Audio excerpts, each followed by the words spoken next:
Actuellement, je me trouve au Bénin avec l'équipe de la Startup Academy pour une conférence que nous organisons ce samedi 29 octobre à partir de 10 h au Palais des Congrès de Cotonou. Et lorsque nous préparions ce voyage, la principale remarque que les gens nous faisaient était celle de savoir: Claudel, pourquoi le Bénin? Vous voulez mourir? Pourquoi est-ce que vous partez au Bénin? Vous n'avez pas peur du vaudou? Vous n'avez pas peur de vous retrouver dans un pays mystique, dangereux? Ou alors, comme de toutes les manières, vous êtes des personnes mystiques, vous êtes en train de partir consolider votre pouvoir mystique au Bénin. Pour tous ceux qui nous suivent en ligne, notamment sur nos différentes plateformes, vous avez certainement remarqué ces différents commentaires. Ça, c'est même de manière visible. Parce qu'en off, il y a beaucoup de personnes qui nous contactent et qui ne comprennent pas pourquoi nous décidons de nous installer au Bénin avec pour objectif d'y ouvrir un siège de la Startup Academy dans quelques mois. Ça peut paraître banal. Ça peut vous donner le sentiment qu'il s'agit tout simplement d'une blague ou alors de quelques petits commentaires. Ou alors vous allez vous dire, c'est certainement dû au fait que lorsque vous vous baladez sur Internet, sur les réseaux sociaux, vous allez toujours voir des marabouts qui disent porte-monnaie magique, boîte pour pouvoir prendre votre mari, le mettre à l'intérieur et le fermer pour qu'il puisse faire tout ce que vous voulez.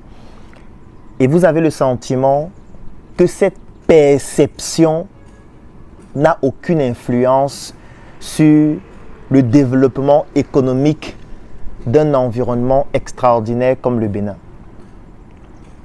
La perception a une grosse influence, que ce soit sur les individus, sur le développement économique d'un pays. Lorsqu'on prend en considération l'aspect microéconomique et surtout l'aspect macroéconomique. Parce que beaucoup de personnes ne comprennent pas quelle est l'influence de la perception et des préjugés lorsqu'il s'agit d'un pays. Parce que tous les jours on parle de marketing, tous les jours on parle de communication, tous les jours on parle de perception. Mais on ne réalise pas que ce n'est pas seulement sur l'échelle micro, mais même au niveau de l'échelle macro, cela a une influence importante. Moi, depuis que je suis arrivé au Bénin, j'ai été agréablement surpris parce que la perception que les gens donnaient de ce pays exceptionnel est totalement différente de ce que j'ai vécu en étant ici. Depuis que je suis arrivé ici, j'ai rencontré des Africains exceptionnels avec un accueil chaleureux. Toutes les personnes que je rencontre veulent apporter quelque chose, veulent contribuer à ce que notre conférence que nous organisons au Palais des Congrès de Cotonou ce samedi 29 octobre puisse se dérouler de manière extraordinaire. Je ne peux ne pas parler de Geoffroy, je ne peux ne pas parler de Yves. Je n'ai pas envie d'entrer en détail sur ce que ces personnes font parce qu'elles m'ont dit: Claudel, ne me remercie pas. C'est ma pierre à apporter dans l'édifice que nous sommes en train de bâtir ensemble qui va permettre à l'Afrique de pouvoir montrer ses valeurs, montrer sa plus-value et surtout montrer que les Africains sont capables de travailler ensemble. Je suis arrivé ici, le climat, il est magnifique. La ville, notamment pour les endroits que j'ai visités, est très propre. Et il y a de cela quelques heures, j'ai posté des images et des vidéos, notamment au niveau de la statue de l'Amazone, qui est pour moi un patrimoine touristique africain indescriptible. Ce que je vais dire actuellement va certainement choquer beaucoup de personnes.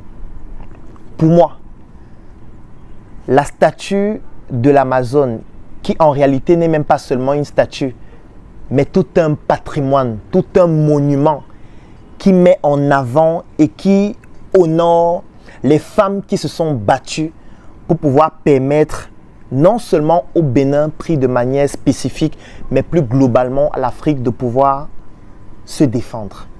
Qui honore les femmes qui se battent au quotidien pour contribuer à développer notre quartier qui est le Bénin, parce que notre pays réel et véritable, c'est l'Afrique. Parce qu'en réalité, la société est fondée sur des familles. Ce sont des familles qui structurent notre société. C'est un ensemble de familles qui forment la société. Dans une famille, le noyau dur, c'est la femme. C'est la mère qui s'occupe des enfants, qui s'occupe de son mari. Quand vous regardez dans nos villages, les personnes qui travaillent au champ, ce sont des femmes qui se lèvent très tôt, qui vont cultiver, qui récoltent. Quand vous regardez dans nos marchés, les personnes qui vendent, ce sont les femmes. En réalité, les femmes ont une place extrêmement importante dans un pays, dans une nation, dans un État. Que ce soit pour éduquer nos enfants, au-delà du fait de les faire naître, mais ce sont ces femmes qui vont éduquer ces hommes avec petit H qui demain deviendront des médecins, des chirurgiens, qui vont éduquer plus globalement ces hommes avec grand H qui vont devenir des menuisiers, qui vont devenir des présidents de la République, qui vont devenir des soldats, qui vont devenir toutes les couches sociales importantes. Ça veut dire honorer la femme, honorer ces Amazones, c'est montrer qu'on a une valeur importante pour la perception qu'on souhaite donner à son pays. Et moi, en me retrouvant en dessous de ce monument hier, j'étais abasourdi parce que ce monument est impressionnant. C'est vrai qu'il fait 30 mètres. Il y a des monuments qui sont beaucoup plus hauts à travers le monde. Mais pour moi, c'était un symbole de puissance. Et j'étais fier de retrouver un monument aussi extraordinaire dans un endroit aussi propre en Afrique, plus précisément à Cotonou, au Bénin. Moi, j'étais en France en avril de cette année. J'ai été à la Tour Eiffel, qui lui aussi est un monument exceptionnel, qui rapporte énormément d'argent à un pays comme la France, notamment sur le plan touristique, parce qu'il y a des millions de personnes qui viennent en France uniquement pour se filmer au pied de la Tour Eiffel. Mais le monument que j'ai vu hier n'a rien à envier à la Tour Eiffel. Ceux qui ont déjà été en France et qui ont déjà été ici au Bénin, à Cotonou, peuvent le confirmer. Et je vais juste te prendre un seul critère, la propreté. Ça peut vous paraître incroyable et étonnant ce que je vais dire. Mais le monument de l'Amazone ou la statue de l'Amazone qui est ici à Cotonou au Bénin, l'endroit où se trouve ce monument est plus propre que la Tour Eiffel. Je ne vais pas en dire plus parce que ceux qui sont en France savent de quoi je suis en train de parler. Ceux qui sont déjà allés à la Tour Eiffel savent de quoi je suis en train de parler. Je ne vais pas aller en détail, mais ici au Bénin, à Cotonou, ce monument est plus propre que la Tour Eiffel. Oui, parce que nous devons valoriser ce que nous avons de bien. Nous ne devons pas juste penser que l'Afrique, c'est l'endroit où le dépotoir intellectuel des autres doit venir se déposer. Non, nous avons des choses impressionnantes en Afrique. Nous devons valoriser ce que nous avons parce que ce patrimoine, nous devons pouvoir le développer. Nous devons pouvoir l'utiliser pour modifier la perception négative que les autres ont de nous. Parce que oui, cette perception négative a une influence sur le développement de nos pays.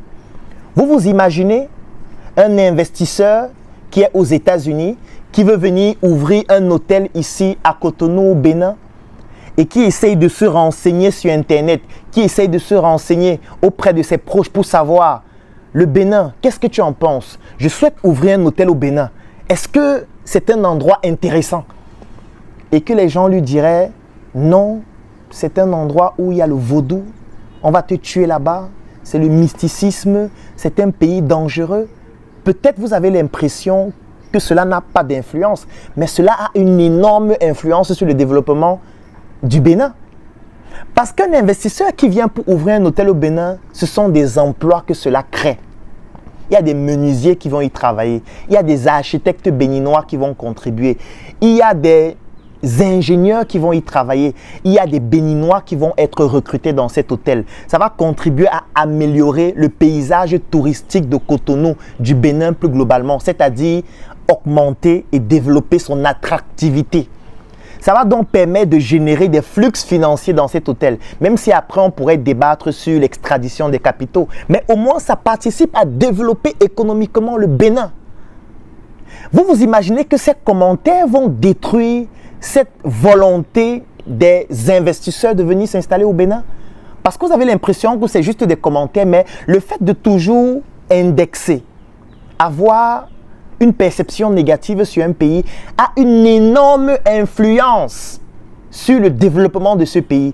Parce que ça réduit les investissements, ça réduit l'attractivité du pays, ça empêche à d'autres personnes de venir s'y intéresser, ça empêche même à des locaux d'investir et de montrer la puissance financière qu'ont les Béninois, qu'ont les Africains. Parce qu'ils se disent, si je montre de quoi je suis capable, on va me tuer. Le vaudou, c'est un patrimoine culturel du Bénin. Le vaudou, c'est un patrimoine culturel, comme le christianisme est un patrimoine culturel, comme le judaïsme est un patrimoine culturel, comme le shintoïsme au Japon est un patrimoine culturel, comme l'islam est un patrimoine culturel. Il faut protéger ce patrimoine culturel et ne pas présenter uniquement ce qu'il y a de mauvais. Parce que dans toute culture, il y a du bon et du mauvais. Dans le christianisme aussi, il y a du mauvais. J'en parle dans plusieurs vidéos. Dans le shintoïsme, il y a aussi du mauvais. Dans l'islam, il y a aussi du mauvais. Pourquoi est-ce qu'on voudrait réduire le Bénin uniquement à ce qu'il y a de mauvais dans le vaudou qui a été transmis par des personnes qui ne comprennent même pas l'essence de ce que cela représente sur le plan du patrimoine culturel d'un pays extraordinaire comme le Bénin? Moi, j'ai voulu venir découvrir sur place. Je suis venu rencontrer les personnes et les Africains qui réalisent des prouesses extraordinaires au Bénin. Et depuis que je suis là, je suis agréablement surpris. Ne restez pas en ligne pour faire des remarques négatives sans comprendre l'essence de ce qui se passe. Et c'est la même chose qui se produit avec des personnes. Vous allez voir certaines personnes et on va vous parler en mal de ces personnes. On va vous dire, tel là, c'est un démon, c'est un diable. Tel là, vraiment, fais attention à lui. Parce que ces personnes vous transmettent leur perception négative et vous allez vous laisser influencer sans toucher du doigt ce qu'il en est réellement. Faites-vous toujours votre propre opinion. Moi, je suis à Cotonou. Ça se passe très bien ici. Je rencontre des personnes extraordinaires qui réalisent des prouesses exceptionnelles. Je suis là actuellement dans notre villa. La plage est juste derrière. C'est juste que je ne peux pas y aller aujourd'hui parce que la conférence est ce samedi 29 octobre au Palais des Congrès de Cotonou. Hier, j'ai posté quelques images du Palais des Congrès qui lui aussi est exceptionnel. Et nous avons décidé de partager une thématique durant cet événement qui s'appelle « Devenir un as de la vente ». Parce que devenir un as de la vente, c'est travailler aussi sur la perception qu'on transmet. Que ce soit sur le plan individuel, sur le plan micro et sur le plan macro lorsqu'il s'agit d'un État et d'un pays. Modifier l'image que vous avez du Bénin, modifier l'image que vous avez de Cotonou, modifier l'image que vous avez de l'Afrique parce qu'en Afrique, il y a aussi de très belles choses.